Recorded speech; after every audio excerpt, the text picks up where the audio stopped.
Right, bear with me, everybody. Sorry I'm a little late. We had a power outage, and it seems like a lot of my settings got reset somehow. So I'm going to try to work through it. Sorry, you're going to have to bear with me while I'm digging up what's going on with my tech here. Can anybody hear me out there?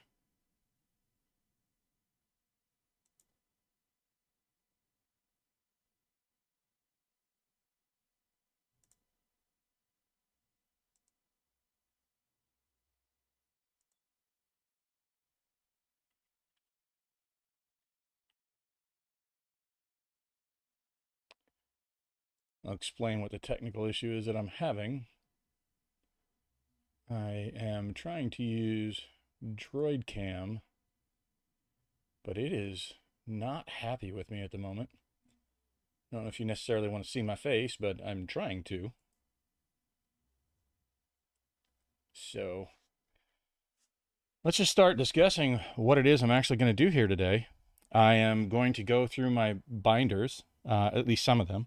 I don't know how far we'll make it. We'll probably be doing this for, I don't know, hour and a half, or till whenever it gets boring for folks out there. I'm going to go through my set and start talking about some of the cards, where I got them, how I organize, maybe even some of the little stories behind them. But I'd really like to fix my tech issues before we get rolling in earnest here. So if you bear with me just a little while longer, I'm still going to try to get that. Ugh. I can't seem to get my face to show up. That might be a blessing for all you guys out there. But hold on, I got to step away from the mic to get around and see what's going on with the actual phone. Trying to use Droid Cam, and it is just refusing to connect here. Of course, I went through all this to set it up yesterday to make sure that everything looked good and all the tech issues were worked out. And then we had a power outage for about 3 hours this morning and shut down my computer, and now things don't seem to want to play well. So at least you can see something. And we'll dig into this. This starts with my lone alpha card that I just recently acquired. Never had any before. And we'll get through my betas and so on. We'll keep moving up. And we're going to get into my old stuff at least today, where that's where we'll start. And I'd love to have you guys feedback and let me know your thoughts, and ask any questions. And we'll see where this goes.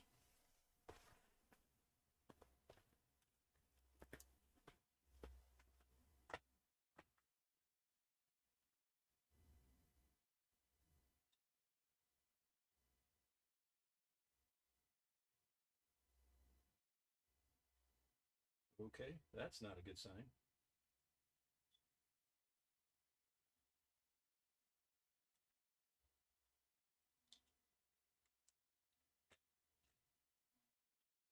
Well, I see at least one of the problems. Phone is asleep. Doesn't want to wake up.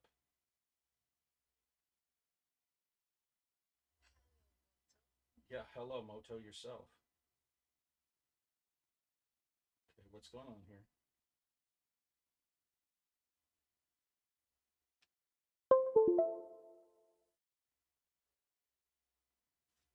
Okay. Yeah, what I don't like about Droid Cam, I don't know if you guys can hear me at all, is that it does not seem. I'm just going to have to pull my phone and I'll show you guys what I'm talking about here. So I'll just put this out here. Oh boy, let me knock everything over, make the camera shake. I'm sure you guys are ecstatic to see the tech side of this failing hard. But it doesn't show an image like the Epic Cam does. And it's supposed to be showing down here in this, I don't know if bottom right corner there where it's black. But it is not playing well with me today. So we're just going to try this for a little bit longer and see if it will start to play nice. There we go. That looks a little better. Do we have a winner? Maybe. Maybe. Doesn't seem extremely happy, but that looked better than it did before. Let me try this one more time. Last chance there, Droid Cam. Otherwise, you guys just won't be able to see my face today, and I know that's a crying shame for all of you out there. Refresh this. Oh, come on.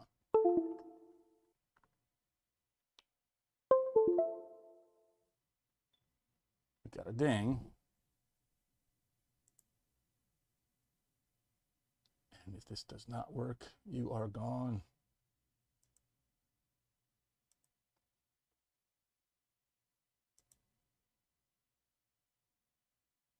Okay. Oh. Oh, it started for a half a second there, and then it stopped. Why would it do that? Give me any kind of message. If not, what is your major malfunction, bro? It's not even giving a failure message. All right, well, what in the living dog fashion is that? I have no idea what it's doing. Let's try reattach the device. And it says Moto G power, and then it switches to the video, and then it fails. All right, you're done. You're out. We're gonna press on. Sorry, I will try to get my face in here next time. Let me get this little blacked out window out of there. And on with the show, I guess. So, let me get to the YouTubes here so I can see your guys' chats. All right. The cable was secure, and I'm using the USB. I'm not using the Wi-Fi. The Wi-Fi has too much delay, and it was showing up on the Droid Cam interface on the phone for a hot second, but it just decided to stop working. So, we're just going to go through my collection today, and we'll try to make this better next time. Sorry for the major delay on the extreme tech fail after spending an hour yesterday making sure it wouldn't fail. So the Samite Healer, we're just going to start here. It is my lone alpha card. I think it's in really, really great shape for an alpha card. There is a really small white ding in the upper right-hand corner, but otherwise, this card is pretty pristine. It's just a Samite Healer. It's nothing great, but I'm proud to have an alpha card in my collection. I got this in a eBay auction about, I'm going to say 3 or 4 months ago, and I saw it sitting in a lot of cards. Now, it really was after some Ice Age cards like Ice Flows and some of those things that I'm not sure if I even have in here at the moment. I got a couple of Glacial Chasms at that time, and I think maybe 1 or 2 more of these. It was like a 10-card lot, but I got it for like $6. And I saw the corners on the alpha. So just so you guys, if you're not familiar with alpha corners, I don't mean to insult anybody if you're not familiar, but all corners after alpha, now let's see if we can't find another card, one of these tokens here, you'll see, I don't know how well you can see that. Hopefully that is not out of focus. You can see how rounded an alpha corner is versus a normal corner, or what I call beta corners, because the corners have been the same ever since beta, which is why betas were the sought after cards back in the day and not the alphas, because alphas were considered marked cards because the corners were clipped. You can see here, if you just overlay them, how much bigger the corners are on a beta card versus an alpha card. So they've made the corners consistent ever since, so they haven't run into that problem. So it was fairly easy to spot in the auction. And I said, well, if he is selling them, I don't feel like I'm ripping somebody off if I bid on an auction that they have up there. I have certainly sold cards in the past for way less on an auction, starting at a penny. I let a foil crop rotation go for a penny. Urza's Legacy foil crop rotation. There are other auctions that sold like a foil Palancron that went for $6. Hey, Dobby. And thank you, everybody, for joining. Cothern Cards, John, Dobby. Appreciate you guys stopping by. So these invisibilities, and I double stack sometimes cards. I know I probably shouldn't because they rub against each other and whatnot. But these are my betas. Many of them are doubled up. I'm not going to go through which ones are doubled up and which ones are not unless you guys have any questions. but you'll fit neatly inside of these perfect fit. Wow, nice slip. Perfect fit sleeves.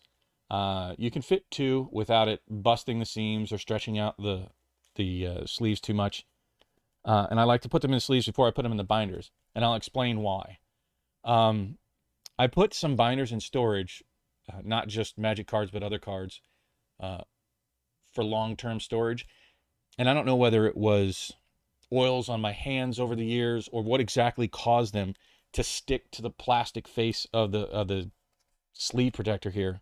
You know, if they just went in raw and they would stick to the actual plastic, over the long term, when you take them out, it can pull off the ink or mess up the surface.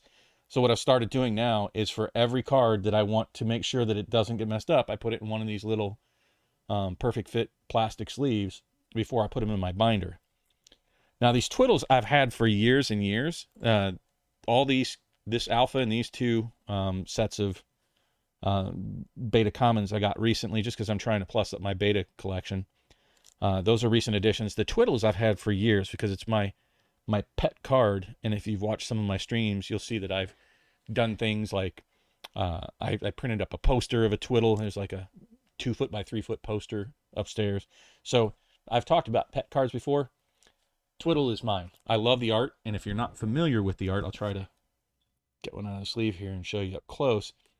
I just love the kind of Salvador Dali feel to it, that it's got a rock floating above like an island that's dripping like some sort of rainbow goo down the island and into the water. So I've always loved that sort of psychedelic, very trippy Salvador Dali, if I don't want to mess up my cards here, feel to it. So I've always really loved the art. It's not a bad card, but it's not my pet card because of what it does. It's my pet card because of the art. More of my betas. For these, I just recently acquired these. I think they were like $5 a piece. And it was for like the Magda build. It just seems great to have beta dwarves that you can tap to make a creature of power no greater than 2 unblockable. So it seemed like a useful card, plus it's a beta. And for $5 a piece, I thought they were a steal. I love betas. I love that sort of bling, the old school stuff, which is why I bought all of these down here. Now, these are my oldest betas, along with the twiddles. I probably purchased them around, I don't know, maybe 2009, 2010. I don't think I paid more than $2 a piece for any of them. I got 4 of the giant growths, 4 of the Llanowar elves, 4 of the wild growths. And I remember, yeah, they are. I mean, they're not crazy expensive. They're like maybe $120 a piece. But what's funny is I recall distinctly, and Rudy just had a video out about the land's going to be $100 a piece now. I remember looking at it and thinking, $1 a piece for the lands? Nah. I was really, at that point, going to buy like 100 beta lands for like $100. Boy, I wish I could rewind the clock and go do that. And that was only like I said, around 2009, 2010, somewhere around there. Recent acquisition for the Nalathini Dragon. I don't know if you guys are familiar with this card. This is a controversial card in Magic's history. I'm not going to go into the depths of it, but essentially it was given out as like a promo only in a magazine, which really caused a big stir in the community because people were complaining that they couldn't get their hands on it if they didn't purchase that magazine. It's not a great card, but there is some controversy surrounding it. So I thought I'd get one. Do I have 1 or 2 of those? I think it's just the 1. Yeah, it's just the 1. It's not even in mint condition, but it's just kind of a neat little talking piece to have in my collection, and it's got sort of a unique place in Magic history. Arena is another one of those. It was one of my favorite arts for the longest time, and there's a really sort of tragic part to this card, which I'll show you, and there's another one coming up on the same page. So this card looks pretty good from here, but I don't know if I can kind of show the warping and bending in it, and especially right here, and I don't know how well that's going to come out. You can see the binder, the ring bite on it, so I must have had it in a binder. I'll try to get different angles so you can kind of see that little crease.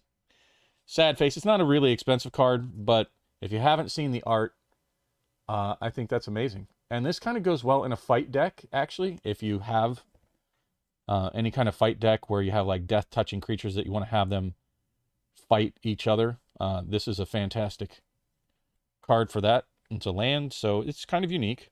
Can't really be countered, so. Recent acquisition with the Felden's Cane. Love the idea of reshuffling your graveyard at will. It's a 1 casting cost mono artifact. And you sack it and remove it from the game to shuffle your graveyard back into your library.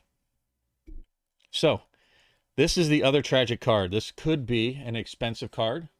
Yeah, I love the arena. I'd love to actually get more of them if I could. Well, I can. I probably will at some point, but they're just not high on my list. So this one I've had in my collection so long that I don't even recall where I got it, to be quite honest. I know I sold off all of the Legends cards that I actually opened from packs back in, 94, 95. The ones that I purchased, they were all gone. So I don't recall where I picked this one up. But it has a very slight, and I mean, otherwise it's like a really kind of a mint card. Very slight, very sad. And I don't know if you guys can see it. I'll try to catch the light on it. And I know if I send it in for grading, they would probably say it's damaged. And there's a very, very slight binder bite. I call it binder bite. I don't know what they actually call that. Where the rings from a binder kind of dent the surface of the card. And it's right here. It's unfortunate. Other than that, it's pristine. Got this Arborea again so long ago. Unfortunately, this one is an Italian version of Arborea. I don't even remember exactly what it does. Something like creatures can't attack you or something. Killer bees, love these. Love green flying. Back in the day, we really didn't have hardly any green flying creatures. I don't know if it's damaged or I don't really grade cards, and since I don't ever plan to sell them, it's just an unfortunate thing for me. I'll let my daughter worry about that when I'm dead. There we go. Glad I picked this Joker up back in the day. It's not really mint because you'll see some whitening a little bit around the edges in certain places. And again, the tragic little tiny binder bite, which I don't know that you can really see on stream, but I can see it. It's right here. But it is an OG Legends Sylvan Library. And I picked this one up for my green Stompy deck.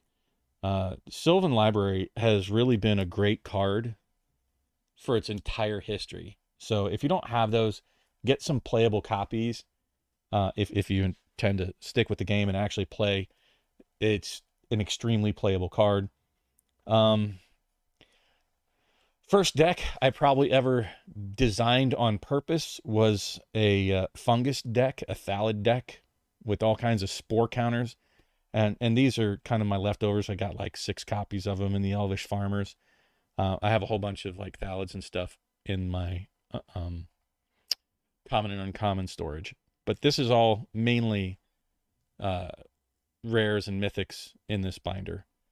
The Rainbow Veil, I kind of gave in to the whole FOMO about reserve list stuff, and I don't think I'd ever play it. I don't want to give somebody the ability to mana fix their color, or to, fix their colors. I don't like that idea at all. You're losing a land plus you're giving them the ability to color fix. Yeah, I don't really like that. So I don't think it's a great card. I do think these are great. Blinking Spirit, Perpetual Blockers. Though what's really strange about this card, and it's always bugged me ever since I remember playing these back when Ice Age first released, it looks like a flying card. Why do you make a non-flying card look like a flying card? They got wings. That should have been flying. Oh, thanks. Yeah, hey, I'm not going to shill for myself, so thank you for those that are shilling for me. Deflection, I picked up a couple copies just because they were cheap. Picked up some of these Fire Covenants because they're cheap. I just had a Trailblazer from God knows where. I recently picked up all of these. Now, I know Icy Manipulator is not a rare, but I just absolutely love this art. I had custom playmats made up of it. I think it's a good card. I think it still has purposes that you can use today. to tap things down when you need to. Jester's Cap, I don't know why this card is not more played than it is. I still find it to be an extremely powerful card. You know, being able to go through another player's library and remove any 3 cards from the game for something that doesn't make you remove it from the game, that's kind of powerful. And so is a Jester's Mask. I don't know why those are not worth more. I really think that they should be, maybe because there were so many of them printed. But I still think they have playability today. They were a backbreaker back in the day, and I think they still can be today, especially in those huge mana decks, especially with, like, now they have all the tokens, and artifact recursion and artifact copying, and, you know, with Osgear. I think they're really good cards and not extremely overcosted. So I think I might be using them. I got them because this was like the first big card I was super excited about getting. Way back in like 95, I think is when this came out. And I know that I pulled one like on day 1. I think I got like a starter deck, and I got one in the starter deck. So I was super excited about it. Glad to have these back in my collection. I think it took me a bit longer to get a Jester's Mask. I've had these, most of these, Ice Age lands, these Pain lands, which I still think are fantastic. They do not come into play tap, folks. Now, they do 1 point of damage to you to get your colored mana. But so what? I mean, when you need the color, great. You should be able to only have to take a couple points of damage. Or if you intentionally want to, you know, keep hitting yourself, they're great Pain lands. And like I said, they do not come into play tapped. So the only drawback is 1 point of damage. And in a game like Commander, that's not so bad. It would be much better if they were actually fetchable. Unfortunately, they're not. Now, these Ace and Abbeys, I just picked them up because I like the color combo. They're not great lands, but they're not super expensive. And those are also recent acquisitions. Exile had, again, so long, I can't remember where I picked those up. There's 2 of them sitting here. These Dystopias I actually picked up after I knew I was going to interview Ruth Thompson, and I wanted to make sure I had all of her cards on hand when I interviewed her. So I picked those up pretty cheap. I don't know what they're going for now. Those are reserve list. Pillage used to be an insanely great card back in the day. I think it would probably still be okay today if it was an instant, but at sorcery speed, But to either blow up a land or an artifact, that's still pretty decent if you're playing land destruction, and if you are, shame on you. Another pet card I've had for so long, I think I have 3 or 4 copies of these here. It's a very neat effect. I think it should be on the reserve list, but it's not. And I think it's just a very unique card. I love the unique ones. Any of you guys ever played with Celestial Dawn? Familiar with what it does? If you want, I'll show it a little closer so you can read it. It's a wall of text there. All non-land cards that you own are not in play are white. All non-land permanents you control are white. All lands you control are plains. All colored mana symbols and all costs on all these cards and permanents are white. So it basically just kind of color fixes everything. Thanks, Dobby. If I ever build my rabbit tribal, I'm gonna use my polymorphs. I'll probably try to find a Vizardrix. I think that's how you pronounce that. Getting into Mirage here. I'm not sure I have all my cards here. Some of them might be in just a couple of decks. Hammer of Bogarden. Man, that used to be such a chase card. A recurring damage spell that you just keep pulling back out of your graveyard over and over again. That was a amazing card, especially if you could get unlimited mana, red mana going. That was pretty much your win con. So nothing real exciting here. I did pick up these Teferi's Isles. I got all of them. I think there's 3 of them here. Oh, I thought there was 4 in this purchase. Again, these are recent, the Teferi's Isles and the Wellsprings. Everything else I've had here for a very long time. I think I have 3 of these OG Worldly Tutors. I know I have a Mystical Tutor somewhere. I do not have the Enlightened Tutor. I do have, is he in here? No. I do have an OG Vampiric somewhere in one deck. But I picked these up like last October for like $15 for all three. I just like the idea of, double mana producing things so that when you drop in and untap lands, they produce more mana each time that they're untapped. Had these Relentless Assaults. Everything on this page I've had forever, but it was the Fervor Relentless Assault stuff that I really loved playing when I played Red back in the day. Just everything comes in hasty and goes at it. I don't have a lot of Weatherlight. I actually picked up 3 Lotus Veils for about $20 to $25 a piece last September, and those have kind of shot through the roof. So like I said, I really don't have much Weatherlight here at all, or Visions. Tempest is a sad story. This starts getting into part of my collection where I did actually sell off a lot of the valuable cards at one point. What did I sell out of Tempest? I still have all of my Lotus Petals. I got about 20, 25 of those things laying around. But I did sell off something out of Tempest. What was it? Whatever the big dollar cards were, I sold those jokers off. In my great sell-off of 2010, when I was trying to take my daughter to Disney World, right after my divorce, I just didn't have the money, and I got hit with a tax bill that I wasn't expecting. So after I swore I wouldn't sell any more Magic cards, I broke out my binder and sold so much that is worth way more today. But we'll get into some of that as we hit each of the different collections. I'm looking up what's in Tempest to see exactly what I sold off, where I have some holes here for valuable cards. So word to the wise, unless you absolutely need to sell, I hang on to most of my Magic cards. I did not have an Earthcraft. I did sell an Intuition. I did hold on to my Allurin. Wow, so I guess I didn't sell too much. It was just the Intuition again, I guess, that kind of hurt. I don't know what I sold it for. I held on to all 4 of my Allurins. I did sell off my Eldamari. I don't believe I had a Humility, and I still have my Ancient Tombs. So I still have my Reflecting Pools, Curse Scrolls. So I guess I didn't get burned too bad on Tempest.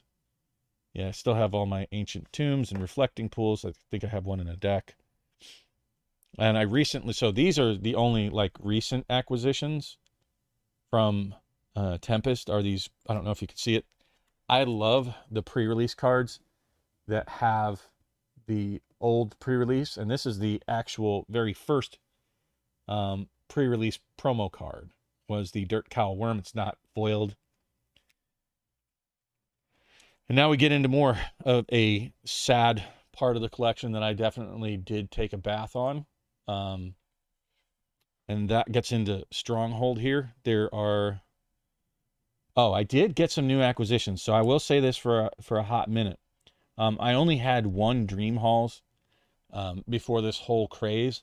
And I looked at what was out there on the reserve list. And Dream Halls was kind of a butt kicker back in the day. I now have 5. This is just a single. It says, instead of paying the casting cost for a spell of any color, its caster may choose and discard a card that shares at least 1 color with that spell. If the spell has X in its casting cost, X is 0. So that's usable by everybody on the table. But that is a unique ability on a reserve list card that can really combo well. There's a lot of Dream Hall decks out there that have used it successfully in the history of Magic. If you don't have them, they're still what I consider somewhat cheap. I picked up 4 copies for less than $25 each near mint back in September. So if you don't have some, this is one I think that is still very undervalued. I'd get some if you don't have your hands on any. People will buy things like this, a Silver Wyvern, or Wyvern, however you want to pronounce it. I've had these forever because they were not a fantastic card even back in the day. It does some self-protection, but a 5 casting cost, 4/3 flyer. It's okay. It's not terrible. It is usable. Not like some of the reserve list jank that you'll see out there. But for like $5 a piece, if you just want to have some reserve list. Say you have reserve list, I'm not very high on them. However, the Dream Halls I'm very high on, even if they're still anything under $50, I would consider undervalued still. And all they have to do is come out with something else that's going to combo well with that card, which I would imagine will be at any time. That card's going to go through the roof, I think. That's just my opinion. This is not financial advice. I'm just here for entertainment. Some of these other cards have gone up in value. I love the Grave Pact. This plays well with the Turgor deck. Whenever any creature you control is put into any graveyard, each other player sacrifices a creature. I do not have the promo version, I don't believe, of the Revenant. No, I don't. That was the promo card for this set for the pre-release. Again, it was the non-foil version. Nothing super exciting on this page. These are starting to go up a little bit, but nothing really fantastic here. Nothing that even got me excited back in the day. Obviously, I played with a bunch of the Shard Phoenixes with a red recursion theme back in the day. And then what you'll notice, tragically, now this is a win story. We'll get to that in a second. But you'll notice conspicuously absent here, between the J and the P, there is no Mox Diamond. I sold all 4 of those. I think I sold them for, I think I got the most for those. I sold them for like $60 a piece. And I had 4 of them back in 2010. Now, I did pick up like 4 more copies of this Portcullis. I think that this is a great card. So I had some of these, and then I picked up like 4 more copies just because I think it's an amazing card. This is a super win. This is a card that I just recently got from my fiance, who is aware that I am a bit saddened by all the cards that I sold off. So she has been graciously acquiring some valuable older cards that leave specific holes in my collection. And so I could care less what it's worth financially.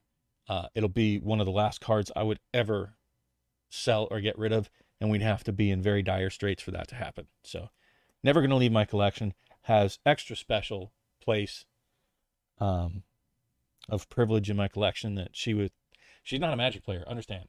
She's not into Magic at all, but she understood that it was something special for me, and she got it for me for Valentine's Day, and I will be eternally grateful for that. I've always liked these Volrath Strongholds. I should have picked more up like last fall, because I knew that they're a great card. I've played them in a lot of decks. Not much to say about it. I think I have a copy. There's 2 here, and there's another one in a deck somewhere. I think it's in my Turgor deck. Cataclysm, I think, is a fantastic card. Everybody hates it. Any card that's truly hated is actually probably a very good card. I play these in my Turgor deck. And that's particularly nasty. So just so you're aware of what Cataclysm does, each player chooses from the permanents he or she controls, artifact, creature, enchantment, and a land, and then sacrifices the rest. So you get to keep 1 creature, 1 land, 1 artifact, 1 enchantment, and then everything else you sacrifice, including planeswalkers. So it's a board wipe, and then as soon as they sacrifice those things, every land that they sacrifice, every creature, if you have Turgid out there, it all comes to your side of the table. That's a particularly nasty 4 cost effect if you got Turgid out there. That's pretty much a win con in my book. Love the coat of arms. I'd like to pick up more. This is a recent edition. I think this is the last non-foil pre-release promo card. I love the fact that they have the date on there, 6/98. I did not acquire this one myself. I did not go to that pre-release event. I think I got into Magic again for the second time shortly after that period, because I know it was in 1998. I just don't know exactly when.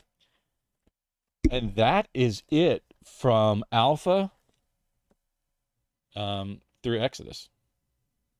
So we will get on to binder number 2 today. You guys have any questions, any cards specifically that you want to see, any cards you want me to call out that you're not familiar with? Any thoughts? Get bent, Bob. We don't want to see this. Why are you showing your collection online?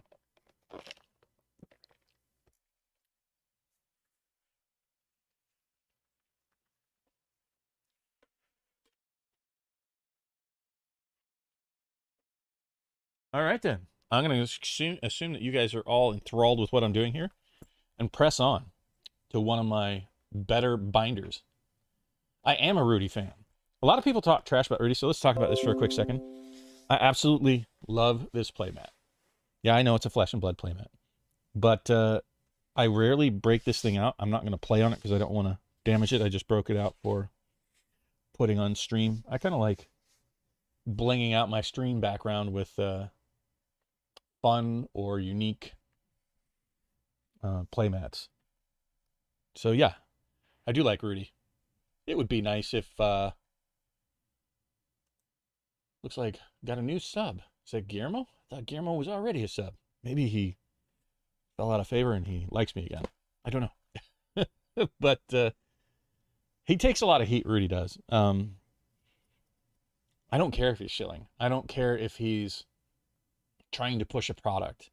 I think it's up to each person to make that decision themselves. You know, don't go into the hype that anybody, including Rudy, listen to what he has to say, but make informed decisions. Go out and do your homework. Check the products out. See how they're performing. Use a little analysis yourself. Check into the history and the track record of new products and see how long you generally should wait before investing in them. Realize that he is trying to sell products. Unlike me, you know, this is just a for fun channel, so I'm not trying to sell you anything. Hell, I'm not even trying to get you on a Patreon. I just put stuff out there that I hope people will like. So I really, truly want to hear everybody's feedback and things that you guys like or don't like. Very much am happy that I'm not sitting here alone on this stream, going through my old collection. Oh, I'm not hating on anybody, Cothern, that you know, y'all do your own jam. I support everybody. I try to support your stream. For anybody that's here, if you're not familiar with Cothern Cards, he has an amazing stream that is just shooting to the moon. He is taken off. We both had roughly around 100 subscribers at the same time, and now I don't even know where he's at. I would guess, what, around 1,200 plus subscribers? Is that about right, Cothern? So he obviously has a much better stream than me, or than we do. But he's got a lot more interaction, and he puts a whole lot more time into it. You know, he's almost involved daily. When this stream started dominating all of my free time, I kind of reeled back a little bit, and that's why you have about a month gap of nothing out there. I always want to keep this channel fun and not like a job. So while I do feel some commitment to all the subscribers out there and people that want to view our channel, you know, I got a personal life. I have a full-time job. I have a daughter. I got stuff going on. We all do. And these things all take a lot of time. I know you guys don't want to hear that. That's boring to hear. But they do. They take a good amount of time to make sure you're putting out good shows. A lot of behind the scenes work where you're, you know, you're networking with other content creators. You're doing your research out there. You're keeping your finger on the pulse of the games and whatnot. And then you got all the time you got to invest into recording and equipment and setting stuff up. It's just a lot of work, and I didn't want it to become a job. So that's all I'm going to say about that. This is one that I've had a bunch of these. I think I had like 6 to 8 of these. Not too long ago, I invested in more because I just really believe in this card. If you don't know what Angelic Course does, whenever a creature comes into play under your control, and it comes into play under your control, not cast. Whenever it comes into to play under your control, you gain life equal to that creature's toughness. I don't have the card here, but there is a card from Commander Legends that really plays well with that has that encore ability, that its power and toughness are equal to your life. Right? So you play it the first time, and then it goes in the graveyard. So the first time you play it, your life basically doubles, right?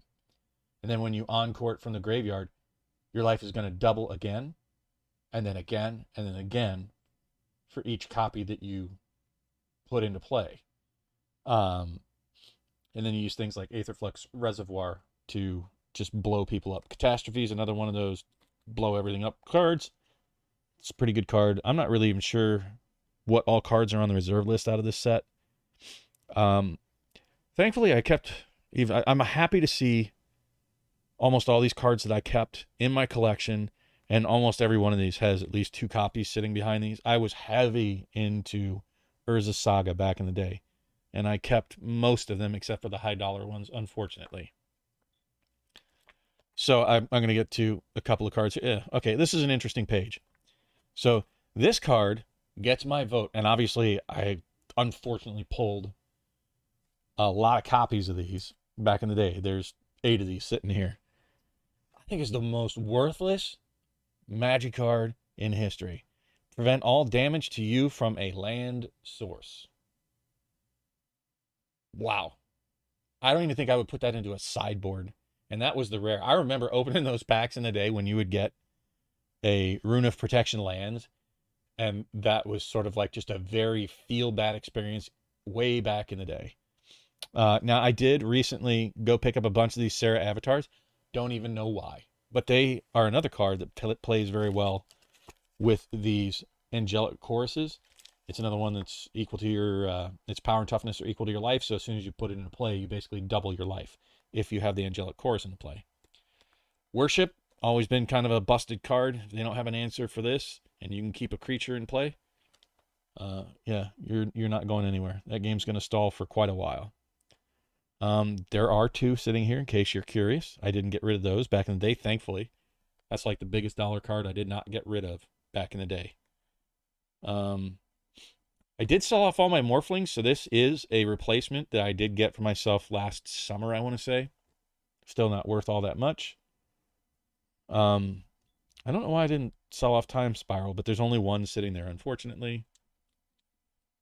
I know these are on the reserve list for whatever bizarre reason. Not really a great card, a 3/4 flyer that can't be the target of spells. Ugh. Not so great. Moving on through, you'll notice the conspicuous absence of Yawgmoth's Will. Unfortunately, I did sell, I think I only had 3 copies, but I think I sold them for like $5 a piece. That was an unfortunate one. So that's one of the holes that still remains in my collection. So that kind of makes me sad in the face. Now, I did sell off all of my sneak attacks, and this is one of the cards that my fiance got me for Christmas. It almost brought me to tears to put it back in my collection. It was like when I was looking in my binder and I left holes like this. It was kind of like where a tooth was missing, you know, and it's just kind of painful to look through and say, ugh, there's that missing hole. And she plugged that up, and I was very grateful for it. Now, I did just get this one back in my collection, I don't know, probably last fall. I sold 4 of these, I think, for like $4 a piece. Back in the day, I sold off all my explorations. I got this one back.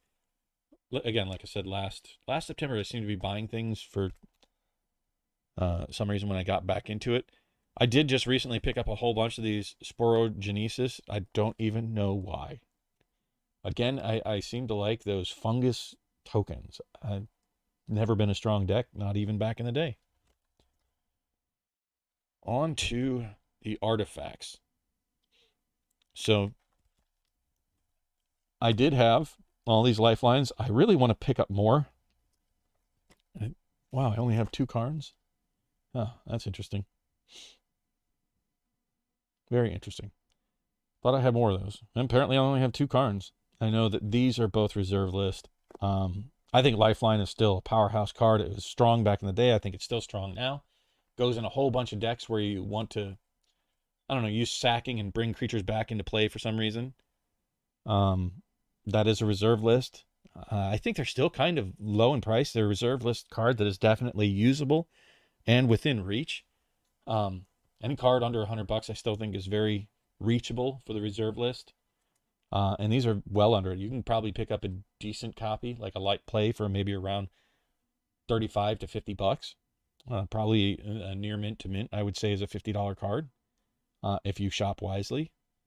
So if you don't have one of these, I do recommend picking one up. I mean, it has a unique ability. Whenever a creature's put into a graveyard and the creature's in play, return that creature from your graveyard to play at the end of turn. So if they ever make a way for you to put other players' creature cards into your graveyard, that would also be a way to steal their creatures. Umbilicus is another great card. Now, Gaia's Cradle. I sold off 4 of them for between, I saw that I didn't sell them all for the same price. They were on different auctions. And I sold 4 of them. The most expensive was $26. They were all near mint. I had opened them all myself back in the day. I think the lowest was like 23, and the most expensive I sold for 26. That was a very sad face for me. What am I missing here? I think I have one of the Phyrexian Towers. No. I don't know what's missing here. But I think I do have a Phyrexian Tower in one of my decks. I am missing the Serra Sanctum. Sold all those. I think I sold all 4 for $20. I did sell off all my Tellurian Academies, but got them back. I actually had collected these back in the day. If I remember correctly, this card was banned like either immediately or shortly after the set released. And for whatever bizarre reason, I was attracted to cards that they would ban outright. I thought that they, there's got to be a reason that they're banning them. That, they're very, very strong. Though back in the day, I don't remember this being particularly strong in like a standard setting, but it just fascinated me that it was. So I had collected, I don't know, like 6 of them. I think I sold them all for like $5 a piece. So I recently got this one back. I think I paid like $75 for a near mint. So I was very happy to get that back in my collection. And we're coming to the end of it here, folks. Pretty much all I had on the slate for the day. I don't even have any of my other binders down here because we'll do this again next Sunday if you guys like this. I did trade, I remember, for these. I can't remember what these came out in, if they were like a Judge promo, but I do remember trading for these foil lands. Like there were no foil lands before these. These are the first foils in Magic's history that I'm aware of, at least. I did acquire both of these at the pre-release event. I got 2 of the foil lightning dragons. This is kind of technically the first foil, and it's the first foil pre-release for sure. And I love this style of pre-release stamps with the actual date on it. I don't really care for the new style with just the college logo year up in the left-hand corner. I'm sorry, in the bottom left-hand corner. I know that I got one for myself from the pre-release event. I don't remember what I traded for the other one, but I know it wasn't much. I don't remember exactly when they printed these lands. I think they were maybe that summer for like a summer event. I can't recall. And these are a little pricey too. They're like $25 a piece or so. Do you guys have any questions for me at all? What did you guys think about musing through my collection and how I store these things and the order? These are all, everything's in chronological order and Wooburg. And, Wooburg, if you're not familiar, on the back of a Magic card, white, blue, black, red, green. And the reason that it's Wooburg is because blue, they use U for the color designator. So it's white. So W-U-B-R-G, Wooburg. And that's how they typically organize these, because if you look, these older cards do not have a number. Oh, they do. They do have the number. And if you look, they put them in the order of white, blue, black, red, green, with the alphabetized order. I don't remember when they added the number. I know they didn't have them originally. Yeah, I'm not seeing a number on the set, so it looks like Urza Saga might be the first. No, Exodus has the numbers. Stronghold does not. Yeah, it looks like Exodus is the first numbered sets. So here's Stronghold cards. If you'll see, there's no numbering for the set down here. I don't know how clear this video is. Hopefully it's clearer than what I can see here. Oh, that looks a little out of focus. think it's focusing on the damn playmat.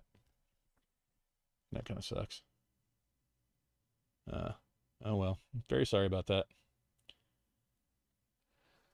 At any rate, they don't have the numbers on, looks like Stronghold and earlier, and they do have them on Exodus and above.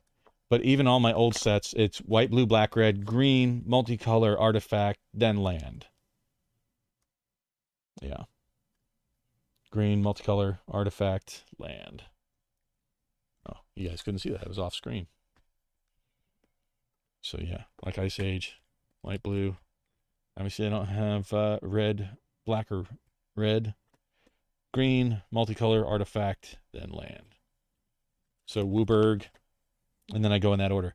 Now, what's crazy is in Magic's history, they don't always follow that. And then within each color, by the way, they do organize them alphabetically. If you look at the numbering on the sets themselves. So it's white, blue, black, red, green, multicolor, artifact, land, and alphabetized within each of those Wooburg categories. So that's how I have organized my entire collection. And white, blue, black, red, green. There's no multicolor in Urza Saga. Artifact, followed up by land. Now, it gets more complicated, which we'll see in successive episodes if you guys tune in. I'll try to do this again next Sunday at 3 o'clock. And we'll be moving up the chronological scale here. It's almost a college study to organize cards now, because you've got the Wooburg with all the numbering at the bottom. However, you have 6 different versions of cards now. So where do you put those cards? Do you put them all together in the same Wooburg order, or do you put the style of cards, say, for example, a borderless? What about the borderless foil? So you do borderless foil first, and then borderless, and then regular foils, and then the regular cards. So it is getting somewhat confusing, understandably, which is sort of the idea that I had going through my collection here, was to show what I'm doing, to maybe give some ideas to folks out there how to organize your collections. And it's just an idea. Obviously, I'm not saying this is what you should do. It's just what I'm doing. So hopefully you guys can find that useful. And as we get later and later in the collections, as we get more of these special cards that they have nowadays, you'll see what I'm doing. The one thing that gives me conniptions is the list cards. Not a fan. There's no good place for them in my collection that I've been able to find. And most of them are complete jank. So, I don't know. It's still sort of evolving as they change the game on me. Hopefully you guys found this somewhat interesting. If you did, please like. If you haven't subscribed yet, please do. Spread the word if you think it's interesting. I'm going to let this post after I wrap up the stream here so that you can watch it again or recommend it to somebody else. Appreciate everybody's time today, and hopefully I'll catch you all soon. Thanks for stopping by, everybody.